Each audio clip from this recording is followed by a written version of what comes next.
¿De dónde sale ese tema maravilloso que se llama viva y eficaz? ¿Ah? Sale pues de la palabra de Dios, de Hebreos capítulo 4. Ahí vamos a estar, pero el verso 12 fue el último que leímos la semana pasada. Este último verso que leímos dice así: porque la palabra de Dios es viva y eficaz, ¿sí? Y es más cortante que toda espada de dos filos y penetra hasta partir el alma y el espíritu, las coyunturas, los tuétanos, y discierne los pensamientos y las intenciones del corazón.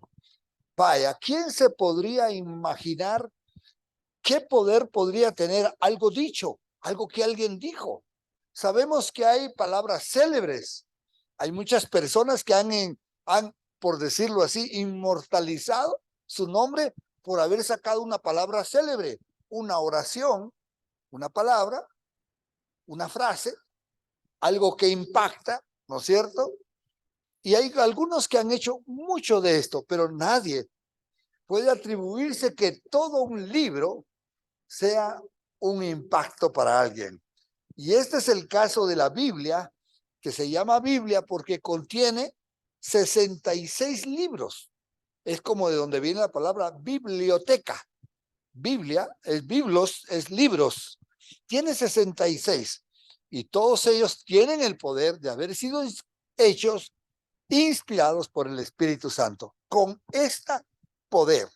Así es que partiendo de esta gran verdad, es importante que nosotros hoy pongamos atención a la importancia de vivir la palabra de Dios, de conocerla, de leerla, de amarla hasta ese punto. Dice así: la palabra de Dios es viva y eficaz. Primer cosa que nos está haciendo notar es que es viva. Imagínese usted, porque la palabra de Dios es Cristo. Dice en Juan capítulo 1, en el principio era el verbo, y el verbo era con Dios, y el verbo era Dios. Esa palabra verbo es la palabra, ¿ya? Es decir, que Jesús no solamente en la oración es el verbo, sino que en la oración es la palabra. Cuando nosotros entonces leemos de las escrituras, estamos leyendo de algo que es vivo, algo que tiene vida. Y muchas veces, ¿cuántas personas, quizá nosotros también, hemos pasado por largo, por cumplir, por leer? Y yo les digo, yo tengo que confesarme, yo estoy con muchos amigos cristianos que me mandan escrituras. Yo digo, ya mandó otra escritura y la paso por alto, no la leo, porque quiero ir a lo que, entre comillas, me interesa saber de ese día. Arrepentido después regreso y digo, no, tengo que leer lo que me mandó, porque le voy a poner un like o un amén o un me gusta, y yo no quiero que aparezca como que le puse pero nunca leí nada. Entonces regreso, pues ya regreso con más quietud para leer, y qué rico es leer la palabra de Dios. Amén. Es decir, que todos los mensajes que a veces mandamos, no todos, pero la mayoría, pueden tener un gran significado, pueden estar bien recibidos, ¿no es cierto? Pero no necesariamente estamos siendo bien capaces nosotros de transmitir lo importante. Pero la Biblia sí tenemos un mejor entendimiento de ella. ¿Podemos bajarle un poco el volumen o el eco de arriba? Gracias. Tal vez es porque está mucho volumen. Yo prefiero alzar la voz y no tener aquí que me retumbran las orejas. Y dice, no solamente es viva, sino eficaz. ¿Qué entendemos por algo que sea eficaz? ¿Ah? Usted manda a pedir un mandado a alguien, a hacer un mandado a alguien, manda a pedir algo, y esta persona, usted sabe que solamente va a ir y entregar lo que tenga que entregar y se regresa. Pero cuando usted manda a una persona que es eficaz, ¿ah? Usted sabe que lo va a hacer rápido, lo va a hacer bien, y va a esperar si hay una respuesta, si hay resultados a lo que usted pidió. Y dice usted, qué bueno, porque la persona que yo mandé es una persona eficaz, es alguien que sí responde, ¿no es cierto?, a la exigencia. Entonces, imagínense, la Biblia dice que es viva y eficaz, tiene esas dos características juntas. Por eso está con la contracción, la I, que la une, ¿no es cierto? Viva y eficaz. Eso es lo bueno, que llega en el momento oportuno. ¿Cuántos han sentido que la palabra de Dios les llega en el momento oportuno? Wow, yo necesitaba esto. ¿Cómo Dios sabía? Muchas de las personas que han visitado por primera vez la iglesia, ¿sí? Les ha dado la impresión de que la familia o que alguien le fue a chismosear al predicador de algún problema que estaba pasando o alguna necesidad, porque justo está hablando de lo que yo necesito. ¿Han oído esto?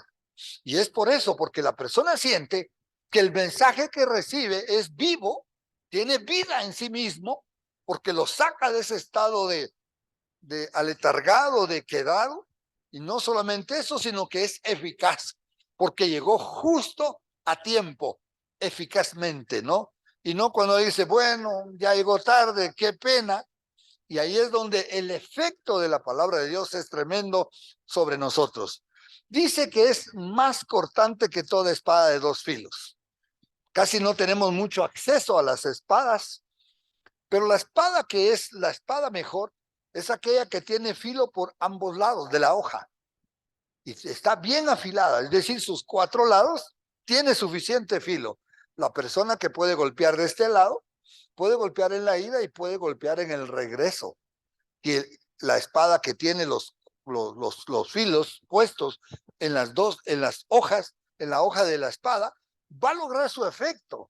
Así se compara la palabra de Dios, cortante espada de dos filos.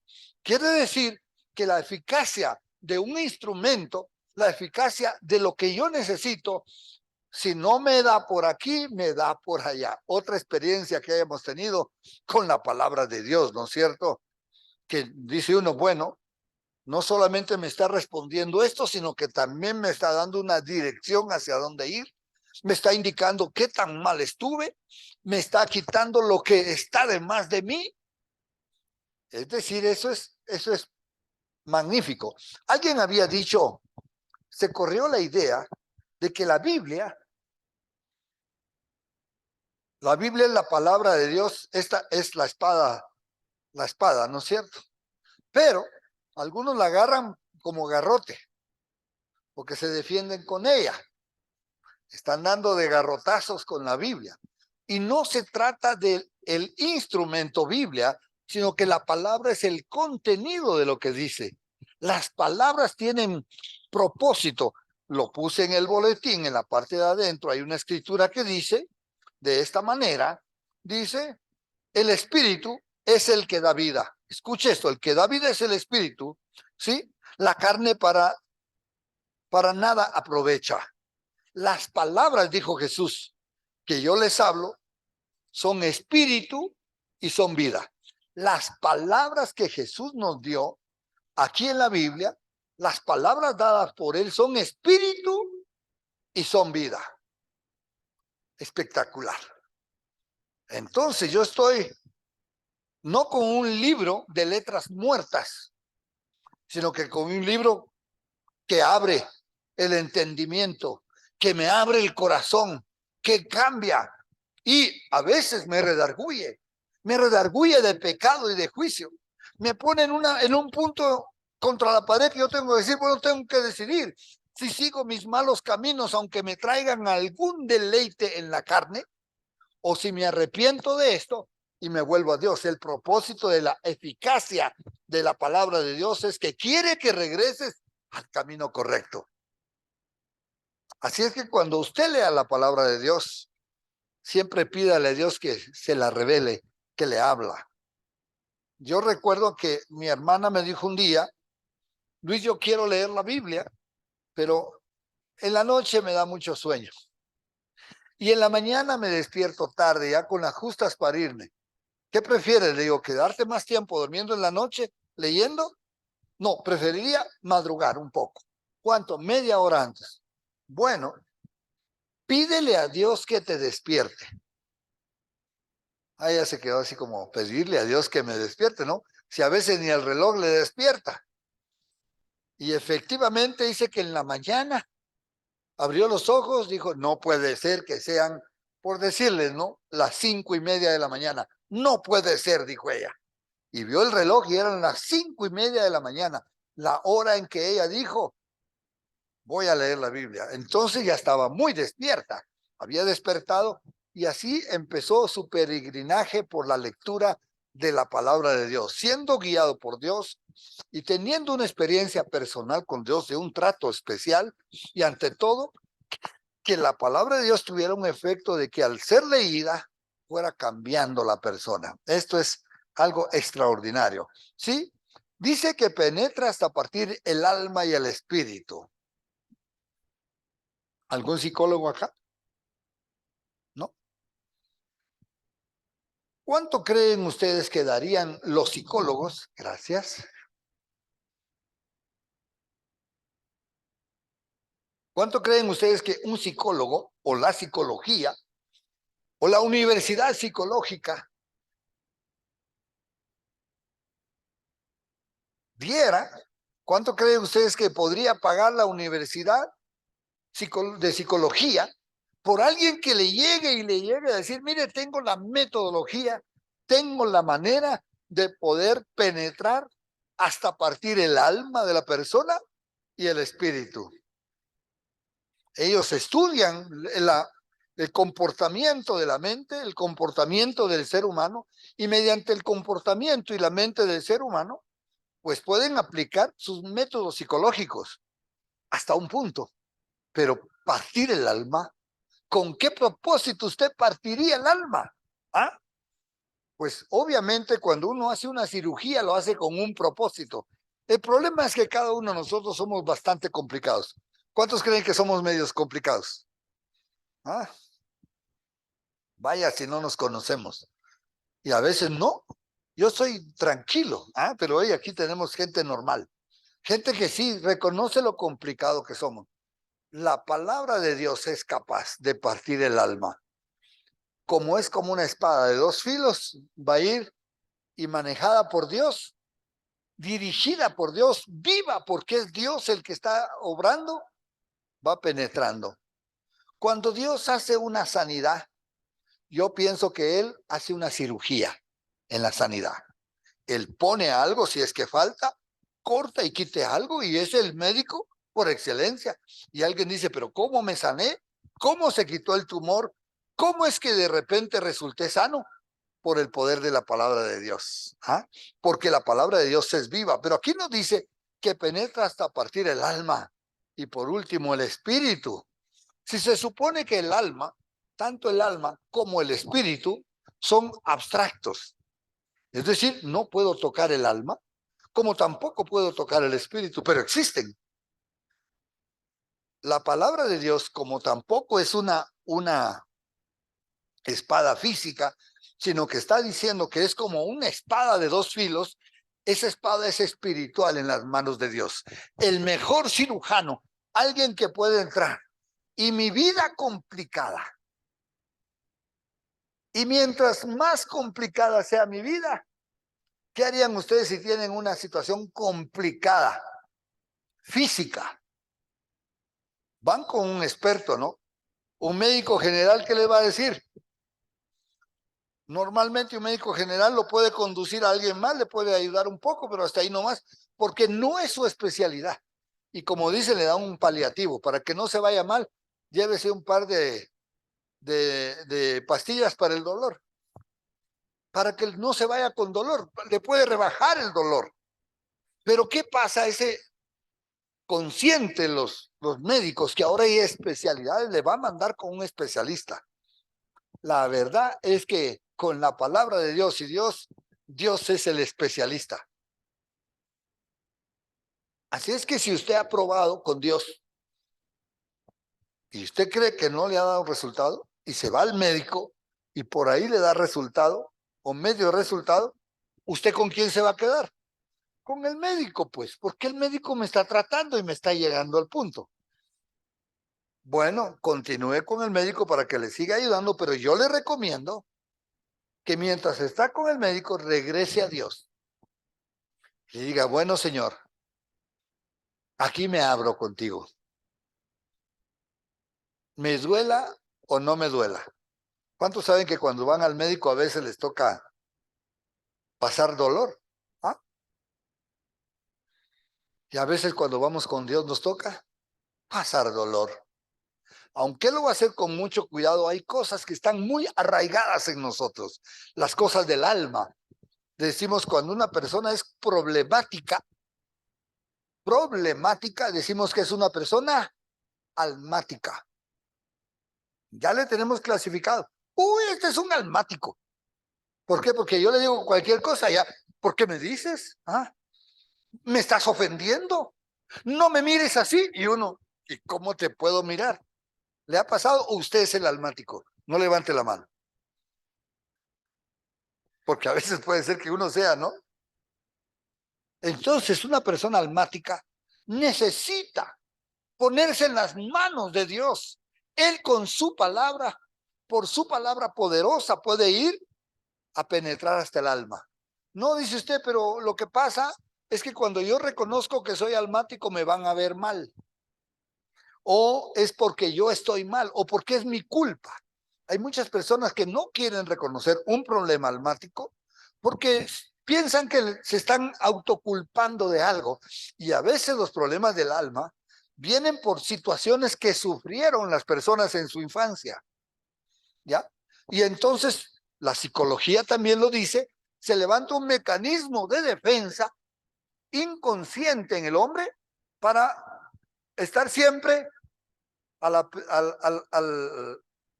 a la defensiva. Nosotros cuando empezábamos a tratar de ayudar a una persona, y esta persona era un amigo, y este amigo, pues ya con la confianza que teníamos, le tratábamos de explicar qué era lo que estaba pasando. Y le decíamos, porque a veces le dices a una persona, tú eres almática, se cierra, ¿no? ¿Han oído la palabra se cierra? ¿De dónde creen que salió la idea? Más o menos como las conchas que están en el mar. Esas están abiertas, ¿no? Pero cuando viene peligro, ¿qué hacen? Se cierran. No saben lo que está pasando adentro porque la concha no tiene ojos. El que tiene ojos y está adentro y este no se va a abrir por un buen tiempo. Va a pasar mucho tiempo hasta que el hambre, la necesidad, se va a abrir un poco y empieza a comer. Así es una persona almática. Se cierra y nosotros le decíamos que parecía concha. Se enconchó. ¿Ah? Se cerró. Sí, vamos escuchando. Y mire tan importante esto porque no puede ser para nosotros como puede ser para un vecino, puede ser para un amigo, pero hay que tener sabiduría para decir estas cosas. Hay que ir con la palabra de Dios, mejor para que sea Dios el que lo haga. O si no, nosotros le decíamos a la persona que parecía cuerpo espín. ¿Han oído hablar del puerco? Porque parece un puerco, pero es cuerpo espín, porque tiene un cuerpo de espinas. Usted dice ese animalito tan chiquito, indefenso, porque viene un perro grande o un animal o un feroz.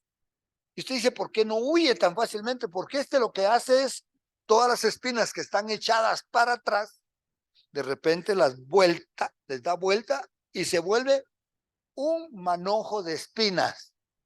Y quien se quiere acercar, ¿qué hace? Se puya. Y muchas veces esas espinas son, ¿qué? Ponzoñosas. No le vaya a decir a un hermano qué ponzoñoso que eres. Porque usted no le va a ayudar con esto. Las personas, no le vaya a decir al cuerpo espín ponzoñoso. Se va a ofender. ¿Ah? Entonces, ¿qué tenemos que hacer? Entender los conceptos y saber que no podemos ir groseramente a hablarle a una persona. Tenemos que ir con sabiduría, con la palabra de Dios, con oración. ¿Ah? Porque la oración ablanda a las personas y entonces sí nos podemos acercar y la persona puede tener confianza en nosotros y le podemos ayudar desde la perspectiva de la persona, no desde el nuestro. No, yo soy libre, a mí si es que lo que tú quieres, bueno, y si te enconchas o si se te salen todas las espinas, pues allá vos te vas y te morís solito. Pero nosotros no estamos para que no andamos matando a nadie ni dejando que nadie se muera, sino que estamos aquí para ayudarnos los unos a los otros. ¿Cuántos están de acuerdo conmigo? Mire cómo de estas cosas podemos aprender, ¿sí? Penetra a partir del alma y el espíritu. Cuando hablamos de espíritu también podemos estar hablando que hay personas que están endemoniadas y que la palabra de Dios, ¿sí?, viene eficazmente a separar los espíritus que se han hecho un molote, un puño, se han hecho una bola ahí adentro. Porque usted no sabe cuándo le estás hablando a la persona y cuándo le estás hablando al demonio. Usted sabe que la prostitución provee que los demonios corran de cuerpo a cuerpo. Por eso es que la Biblia dice que el que peca con la prostitución contra su propio cuerpo peca, porque se hace uno con la persona, como en la Biblia habla de que el esposo y esposa se hacen uno al estar unidos. Cuando se va a la prostitución se hacen uno, y la persona que fue a la prostitución o que fue parte de la prostitución cree que allá dejó el problema y no pasa nada porque no le vieron, pero está cargando los demonios que se le pasaron. Y ahora tal vez tiene más demonios él que la endemoniada. Mire las cosas del espíritu, ¿no? Y por eso es que hay que orar. Y por eso es que hay que pedir que el Espíritu Santo obre en una persona endemoniada para que sea liberado, para que el demonio se vaya y que quede la persona y que quede su espíritu y el espíritu reciba a Cristo y de repente venga la salvación y la vida eterna a una persona. Y no que ande endemoniado, porque la palabra de Dios es viva y eficaz. Penetra hasta partir el alma y el espíritu, las coyunturas y los tuétanos. Un cuerpo. ¿Cuáles son las coyunturas? Las que nos permiten estar unidos, brazo con antebrazo, brazo con muñeca. Si yo no tengo la coyuntura acá, se me cae. Porque aparte que el músculo también me ayuda, las coyunturas, podría hasta caérseme el brazo al suelo. Hay personas que empiezan a tener dolor de coyunturas y pierden la fuerza, no porque no tengan músculos, sino porque las coyunturas no están capacitadas para soportar. Pero qué lindo es Dios, que nos haya unido por medio de las coyunturas. Dice la palabra de Dios que nosotros somos el cuerpo de Cristo y que las coyunturas entre nosotros, ¿saben qué es? El amor. Para nosotros las coyunturas es el amor. ¿Cómo es que nos unimos aquí los unos con los otros? Por el amor de Cristo. Solamente por eso. Si no nos amamos, hermanos, no estamos unidos. Así es que ahí están las coyunturas y los tuétanos. ¿En dónde está el tuétano? ¿Puede señalar una parte de su cuerpo donde está el tuétano? Muy bien, levantamos el brazo porque se hace más obvio. El fémur, que es grande, un hueso grande, el tuétano está en el centro del hueso. Y muchas veces en las cirugías tienen cuidado en tocar porque también por ahí pasan nervios y pueden dañar el sistema óseo, pueden dañar a la persona. Pero la palabra de Dios penetra hasta partir del alma del espíritu, lo compara con coyunturas y tuétanos. Es una comparación, ¿sí? El alma como temas de relación, alma con problemas de relación, uno con otro, miembro con miembro, las coyunturas, y el espíritu con el tuétano, porque nadie está viendo el tuétano. ¿Ah? ¿Cuánto les gusta chuparse el hueso del pollo? Pero el tuétano, ¿ah? ¿Cuánto le muerden ¿ah? Ya les va a dar hambre. Le muerden la cabecita del hueso y después hacen un chuponcito y ahí sale el tuétano. Pero ya está muerto. Ah, hágalo con una persona viva. Usted le está matando. Pero la palabra de Dios no es para matar, no es para que se quede paralizada, no es para que usted le dañe su sistema óseo. La palabra de Dios es para sanar el sistema óseo. Yo recuerdo a una compañera de clase, en realidad no era de nuestra clase, era un grado mayor, pero nos llevábamos entre los compañeros y le fuimos a buscar. Ella estaba postrada porque tenía un problema de huesos, tenía problemas con los tuétanos, con el sistema óseo, los tuétanos estaban mal. Pobre, pasó años en postrada, una jovencita de tal vez 16, 17 años, no sé. Pero ahí están los problemas. Pero la palabra de Dios, ¿qué es? Si la palabra de Dios lo puede en lo espiritual, ¿lo podrá en lo natural? Ah, no, es que Dios solo lo hace en las cosas espirituales y en lo natural no. Todo lo contrario, el Señor dijo, más fácil es sanar lo natural. A ti te digo, levántate y anda. ¿Mm? Para que vean, porque si yo le digo a esta persona, como efectivamente Jesús lo hizo, le dijo a la persona, se salva, Jesús le está salvando, le está aliviando su espíritu, le está componiendo su alma con una sola palabra cuando Jesús le dijo, se salva. Y le salvó. Pero ahora Jesús, ¿ah? Como ve que los demás no saben si la otra persona cambió o no cambió, le dijo para que vean con sus dos ojotes, ¿no? Para que vean, le dijo a la persona, levántate, toma tu lecho y anda. Y el enfermo, que eso sí era fácil de ver, estaba postrado en el suelo, no había podido caminar, se levanta y no solo se levanta, sino está en capacidad de recoger el lugar donde se acostaba, donde se mantenía reclinado, acostado porque era un paralítico, y se fue caminando y cargando su lecho para que vean. Pero lo más difícil era salvar el alma, y lo hizo primero Jesús. Pero para que ustedes vean, para que la fe se les levante, Dios hace cosas físicas. Dios está interesado en sanarnos, sí, pero Dios lo que más está interesado en salvar corazones y almas. Por eso nos está poniendo la capacidad que tiene la palabra de Dios para entrar y penetrar.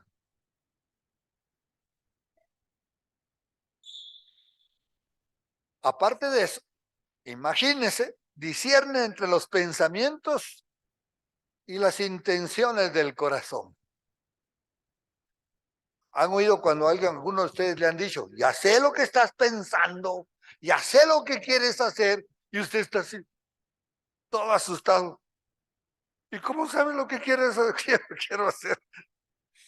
Tal vez le atinaron, porque te conocen por las cosas que haces. ¿Ah? Pero una de las cosas que con mi esposa hemos llegado a una unidad es, nunca nos digamos, sé lo que estás pensando. Es que tú siempre eres así. Conozco tu corazón, porque Dios es el que lo conoce. Procuramos no decirnos estas cosas para no herirnos, porque a veces nos las decimos con el propósito de herirnos, no de ayudarnos. Pero aquí nos está diciendo que Él discierne. ¿Qué es discernir? Hay muchos pensamientos que corren por nuestras mentes, pero Dios sabe para dónde van mis malos pensamientos o mis buenos pensamientos. Él lo sabe. Si me estoy desviando, el Señor ya sabe antes de que yo piense, Él ya lo sabe. Él ya sabe por dónde voy. Y su Espíritu Santo me redarguye de pecado y juicio. Si me dejo redarguir, si no corro detrás de mi mal pensamiento, y después del mal pensamiento viene el pecado, y después del pecado viene la muerte. Así dice la Biblia, en esa secuencia de sucesos. Vamos los hombres aprendiendo a desarrollarnos. Discierne los pensamientos. Discernir es tener la capacidad de saber exactamente por dónde quiere correr un pensamiento. Y eso lo sabe Dios. ¿Cuánto les da un alivio? Hace poco me hice un chiste con Dios. Yo hice un chiste de Dios hice un chiste y me dio risa. Pero no se lo podía contar a nadie, porque si le cuento un chiste de Dios que es burlón, yo dije, este va a ser una falta de respeto que se lo cuente a él, ¿no es cierto? Sí me estoy explicando. Es una falta de respeto para él y ante todo para Dios. Ya me reí del chiste, pero no le voy a contar a mi amigo, porque yo no quiero que esta persona se ría también de Dios y que hagamos mofa o burla de Dios. ¿Me estoy explicando? Así es que tuve buen control y no conté el chiste. En ese rato sentí el pensamiento de Dios sobre mí. Vino como un pensamiento y me dijo, pero yo sí te escuché el chiste. ¿Con quién tenía yo problemas? ¿Con la persona o con Dios? Y dije, hoy sí estoy metido en un lío, porque todo lo que yo pienso, no solamente esto, todo lo que yo pienso está desnudo ante los pensamientos de Dios. ¿Me explico, hermanos? Y entonces dije, Dios mío, perdóname. Gracias porque no me permitiste continuar con esto y contarlo a alguien más. Así es que ni siquiera para testimonio les voy a contar el chiste. Para orar, para que no me pase a mí, cuénteme. No, porque ya le pedí perdón a Dios. Pero aparte de pedirle perdón, entendí. Me vino más claridad de que a Dios no se le pasa por alto mis pensamientos. Yo tenía problemas con que si le cuento a alguien o no, y ya Dios había oído mi pensamiento, ya Dios sabía el chiste, ya Dios sabía que yo ya estaba faltando el respeto a Él, de lo cual me arrepentí y le pedí perdón. Pero aprendí no solamente a no hacerlo, sino que a que Dios está al tanto de nuestros pensamientos. Y Él discierne los pensamientos y otra cosa, las intenciones del corazón. Es que yo lo único que quería era, ¿han oído este dicho? Es que yo no le quería hacer daño, yo lo único que quería era. Y Dios que conoce los corazones y las intenciones del corazón, dice, no me vengas a mí que lo único que quería. ¿Cuántos se están sintiendo redargüidos por el Espíritu Santo? Qué bueno, porque yo sí me siento redargüido. Usted sabe que esta escritura está después de lo que ya compartimos la semana pasada. Todo esto tiene que ver con el descanso, porque de eso venía hablando la escritura. Tenía que ver con el descanso, porque ¿cómo voy a descansar yo si mi mente corre, vuela, hace, viene y no le tomo en cuenta a Dios y no sé qué pasa?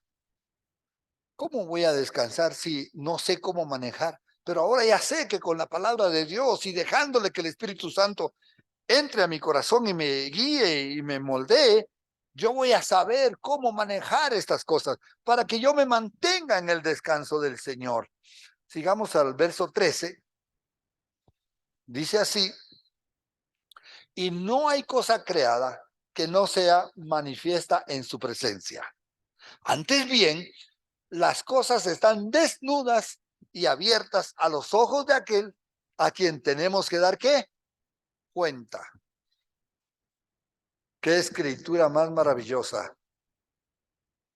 No hay nada, no hay cosa creada que no sea manifiesta en su presencia. Es decir, todo Dios lo creó y al mismo tiempo, todo lo que Dios creó no lo puso con características que no puedan ser vistas por Dios, que no puedan ser discernidas por Dios, que Dios no pueda hacer algo con ellas.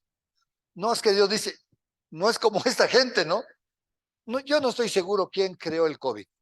La verdad, no estoy apostando por uno ni por otro. Pero pongamos que alguien creó el COVID. Sí, vamos a hacer esa suposición, como que estuviéramos de acuerdo. Alguien creó el COVID y ahora no saben cómo deshacerse de él. ¿Esa es la idea que nos han vendido? ¿Sí o no? No, ¿verdad? Ahora sí, nadie levantó la mano.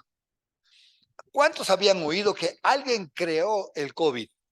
2, 1, 3, 4. Poco a poco se van acordando. No mandes otra pandemia, Señor, para hacerles memoria. No es necesario. Ya van a regresar a la memoria todos. ¿Sí o no?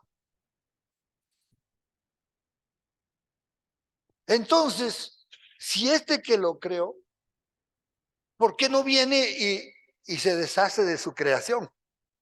Porque no, según las noticias, no podían. Se descontroló el COVID. Y es más, agarró los caminos y los rumbos. Y Dios se ríe, ahí sí Dios se ríe de ellos, porque dice, todo lo que yo creo, dice el Señor, que lo que el Señor está haciendo, creando, Él, nada está escondido delante de Dios. Dios no dice, ve, yo creé al Pancho y si el Pancho se me está descarrilando y no sé qué hacer con el Pancho. El Pancho es Panchito, ¿no? De él estoy hablando. Porque lo estoy poniendo de mal ejemplo, pero es un buen ejemplo, Pancho.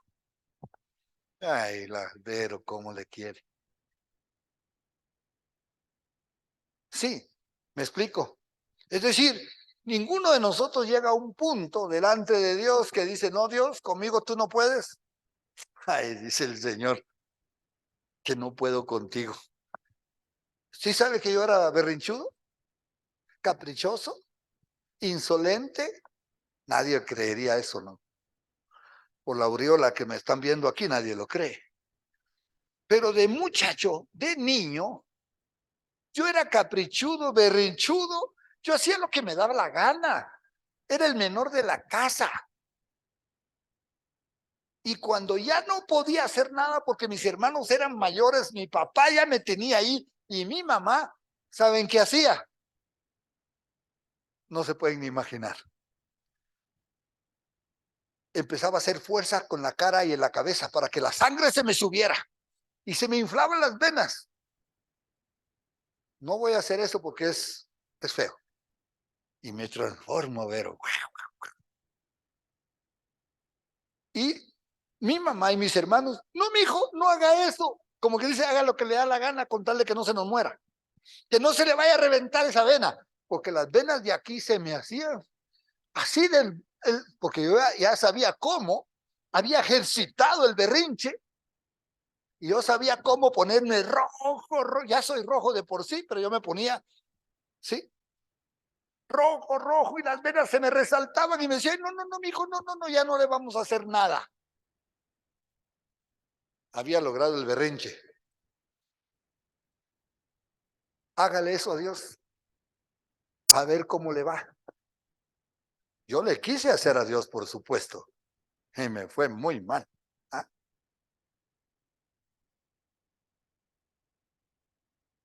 Pero ustedes no han sido berrinchudos ni nada de eso.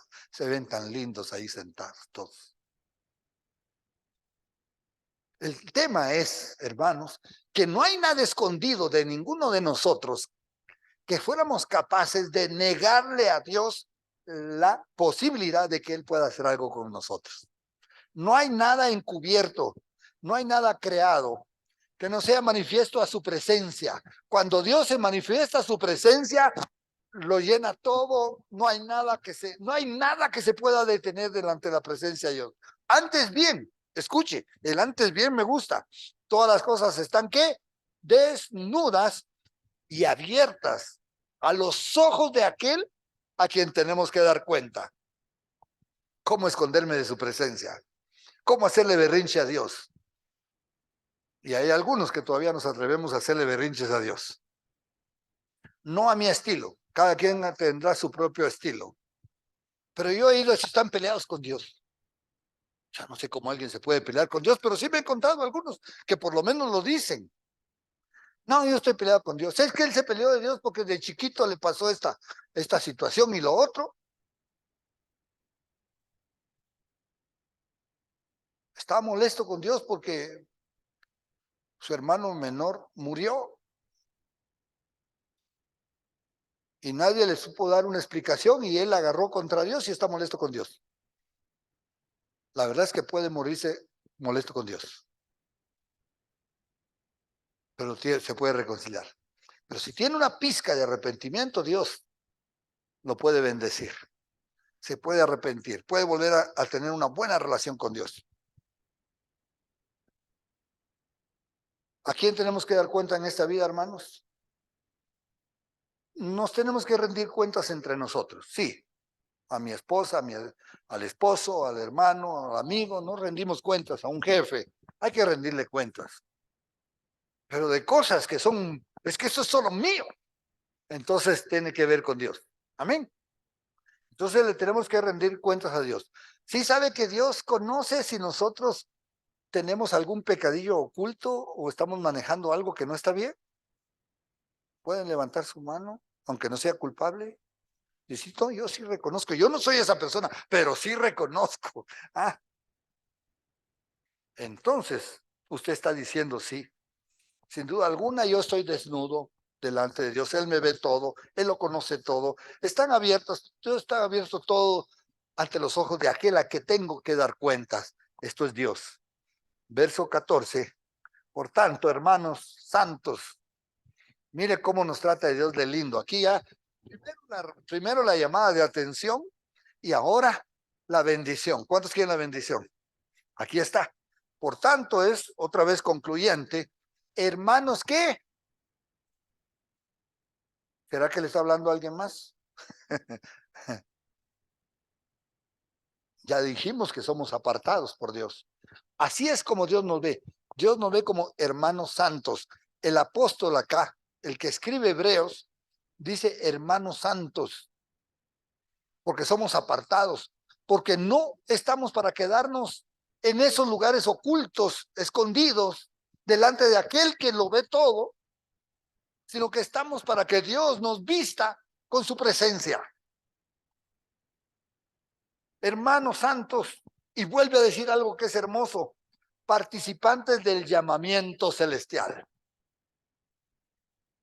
¿Cuántos se sienten participantes del llamamiento celestial? Todos, hermanos.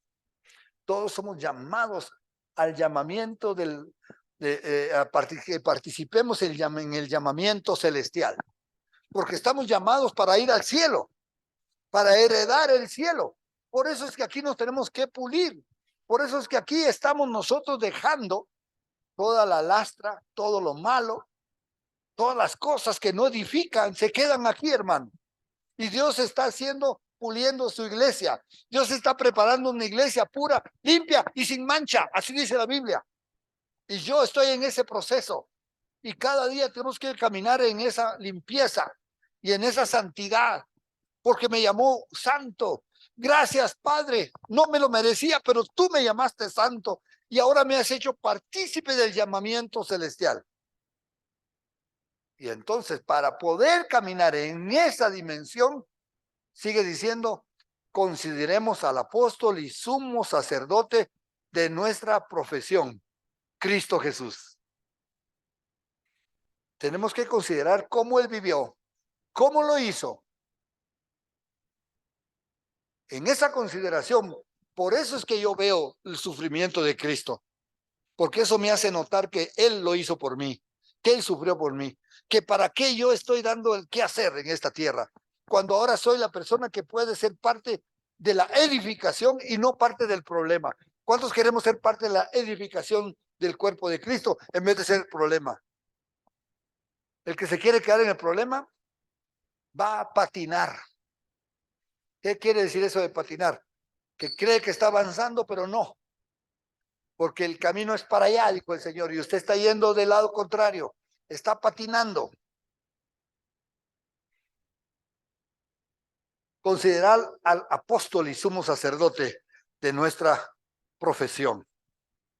Les quiero decir que el Señor Jesucristo, el apóstol y sumo sacerdote, se refiere a Cristo como apóstol. Apóstol quiere decir enviado. El primer enviado fue Jesús. El primer apóstol fue Jesús. Y después él trajo otros para enviarlos. ¿Se recuerda? Que los envió de dos en dos a predicar el evangelio. Apóstol quiere decir enviado. Apóstol no es un título al cual nos debemos de reverenciar o queremos tenerlo para que nos reverencien o para obtener beneficios.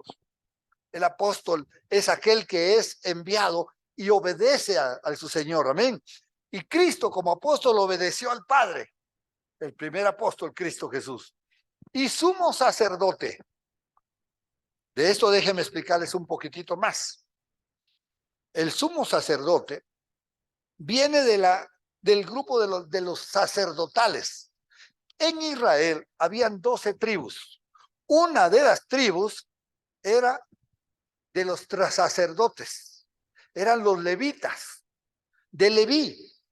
Los de la tribu de Aarón, de donde había nacido Leví, estos eran los levitas, se llama sacerdote, levita es sinónimo de sacerdote, y todos ellos se iban a dedicar al sacerdocio, pero no todos podían ser el sumo sacerdote, es decir, la persona que tomara en la posición del responsable como sacerdote, porque recuerden que para la Pascua, el único que podía presentar el cordero pascual para propiciación de los pecados de todo el pueblo, aparte que cada uno llevaba su propio sacrificio, el sumo sacerdote era el único que podía hacer ese sacrificio y era el único que tenía entrada ese año, mientras su servicio como sumo sacerdote no era perpetuo, era por turnos. Él podía, el único que podía entrar al lugar santísimo y estar donde estaba el arca de Dios. No sé si me estoy explicando. Eso se llama el sumo sacerdote. Ahora, Jesús no solo es el apóstol, sino es el sumo sacerdote. ¿Por qué? ¿En qué rato Jesús entró al templo? Cuando Jesús murió, subió a lo alto y se presentó como el cordero inmolado a la presencia de Dios, no al arca, sino que a la misma presencia de Dios. Por eso tuvo un papel como sumo sacerdote, pero este sumo sacerdote sin defecto, porque es Cristo. De esto voy a hablar más la próxima semana, porque es importante que entendamos el papel de Cristo como sumo sacerdote. Dice de nuestra profesión. Cuando dice profesión,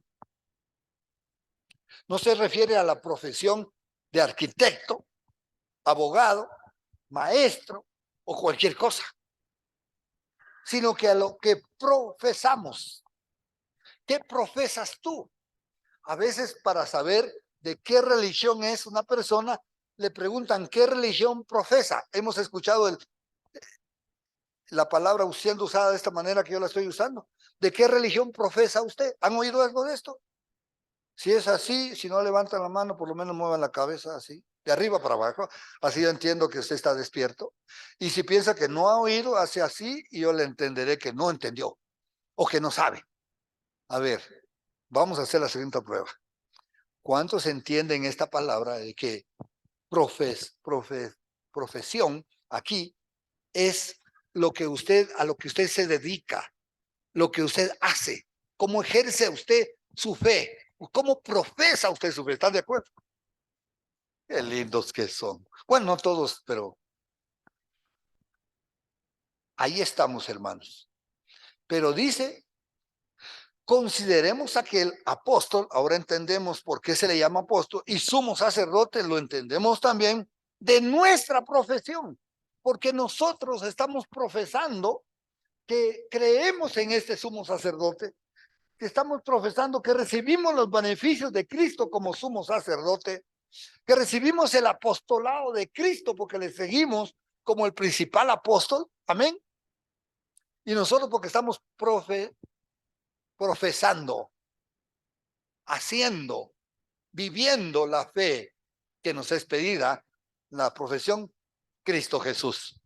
A esto es. Nosotros no seguimos, no profesamos una religión. Nosotros profesamos un Señor, a un Cristo. ¿Ah? Sí, estamos aquí, hermanos. Gloria a Dios. Esto lo saqué de Hebreos 3:1, por supuesto se los puse aquí. Vamos al 14, otro por tanto, concluyente, teniendo gran sumo sacerdote. ¿Quién es el sumo sacerdote? ¿Quién es el sumo sacerdote? Cristo Jesús. Teniendo un gran sumo sacerdote, ya no tenemos un sacerdote que cada año va a entrar. Tenemos un sumo sacerdote completo hecho. Ya estamos hechos con Cristo Jesús. Por tanto, teniendo un gran sumo sacerdote que traspasó los cielos. Por eso es que Cristo, cuando fue llevado arriba al cielo, usted sabe que Cristo, cuando estuvo en la tierra, una mujer le vio y le quiso tocar. ¿Cuántos recuerdan? Y el Señor, que le dijo: no me toques, no me toques, María, porque no he subido a mi Padre. Anda y diles a tus hermanos: subo a mi Padre y a vuestro Padre, subo a mi Dios y a vuestro Dios. Es decir, Cristo, una vez resucitado, iba a subir al cielo, como aquí lo dice, teniendo un gran sumo sacerdote que traspasó los cielos, Jesús, el Hijo de Dios. ¿Sí? Entonces, el único que ha llegado al cielo por sí mismo es Cristo. Y lo hizo habiendo llevado el pecado de todos nosotros. Y subió como un cordero inmolado. Pues por eso es que Él se constituye en mi sumo sacerdote. No es necesario más sacrificios por los pecados del hombre, porque Cristo es el sacrificio perfecto. Y si Cristo es el sacrificio perfecto, ya no se necesita más ofrenda, porque Cristo lo es todo y lo fue todo. Aleluya. Por eso me encanta la canción Jesucristo Basta. La hemos cantado, ¿no es cierto? A ver si la próxima semana la podemos tener. Jesucristo Basta, dice la canción. Me encanta con el énfasis que lo canta esa mujer. Que mire, no hay para qué más, ¿por qué más cosas? Jesucristo basta, porque Él es el único que subió a los cielos. Algunos quieren hacerlo por María. Si María está en el cielo es porque Cristo la salvó. El único que ha subido, el único que se merece toda honra, toda gloria, es Jesucristo, nuestro Señor y Salvador. Y aquí lo tenemos en su propia palabra leído. Jesús, el Hijo de Dios. Entonces, ¿cuál es la recomendación final según este verso? Retengamos pues nuestra ¿qué? Profesión. Ahí está de profesar. Mantengámonos o retengámonos y mantengámonos en la profesión. Sigamos profesando a Cristo. Yo sigo predicando a Cristo. Esto es profesar a Cristo. Yo sigo viviendo a Cristo. Yo sigo dándole honra y gloria a Cristo. Cualquiera me puede decir, este muchacho, este joven, hablando de mí, ¿no? Este muchacho profesa a Cristo. Este viejito profesa a Cristo, ya para que esté contenta, ñaña.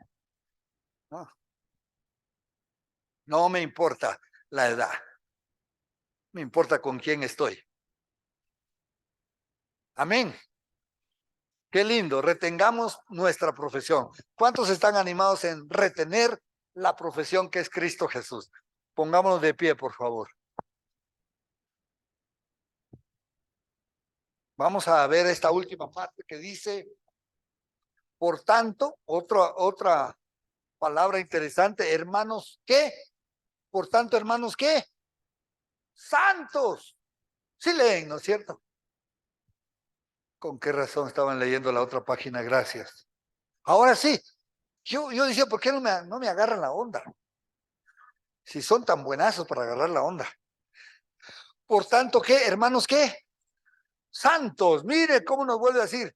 ¿Qué más? Participantes del llamamiento celestial. Ese participante quiere decir profesando la santidad, profesando la vida cristiana, profesando, por eso estamos otra vez resaltando la palabra profesar.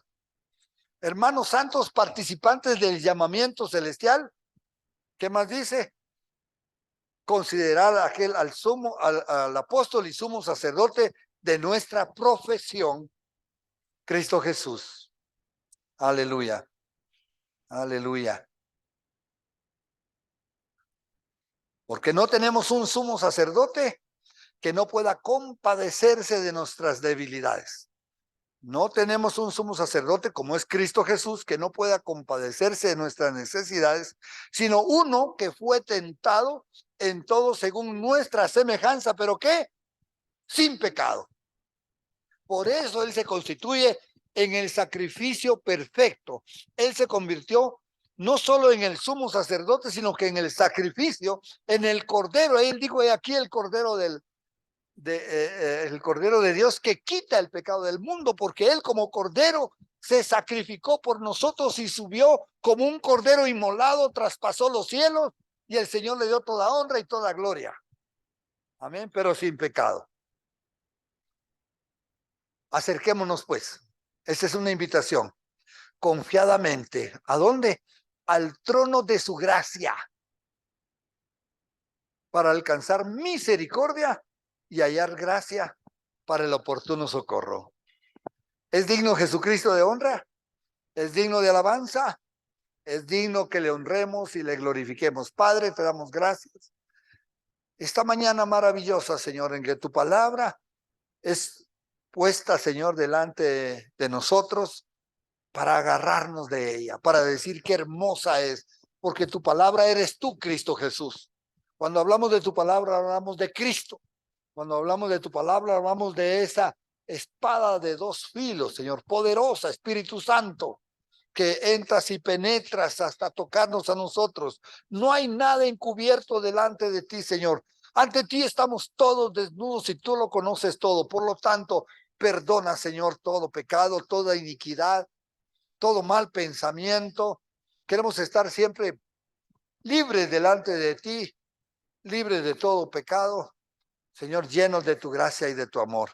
Yo bendigo a mis hermanos en el nombre de Jesús y pido que la palabra haga lo que ya leímos hoy, penetre hasta lo más profundo y nos cambie para ser cada día más tus hijos que te honran y te glorifican en el nombre